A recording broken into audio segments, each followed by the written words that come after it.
West Coast. Two brothers are in training for what they hope will be the world's longest ever scuba dive off the Galway coast next month. Declan and Paul Devan are aiming to spend 40 hours in open sea in Killary Ford in Connemara. The charity dive is in memory of Declan's son Killian, who died earlier this year. Look out or look up. It's a spectacular location for a record attempt. But then look down. This is the challenge that awaits Declan and Paul Devan. It's a serious challenge.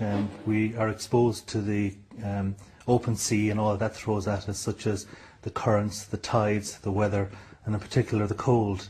So it's a fairly major undertaking. They're aiming to spend 40 hours in cold, open water. This pink buoy marks the dive site. Below the surface, this specially constructed tower.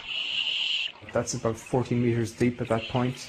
It rises about 8.4 metres from the seabed, and then on the top of that we will have a platform for the guys to sit on, and they will not be allowed to break the surface during the period of the dive.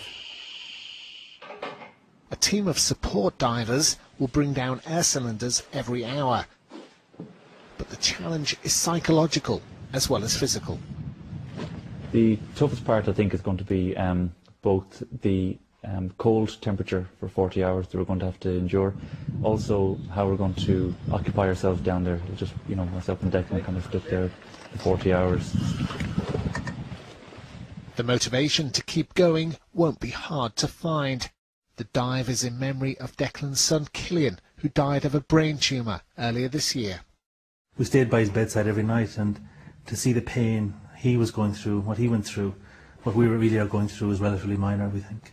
So if there's any inclination of either my brother or I to have to surface or pull out of it halfway during the attempt, I think all we should do is just think of Killian, what he went through, and we'll stick it out. And through their endeavours, the brothers hope to raise as much money as possible for two children's charities.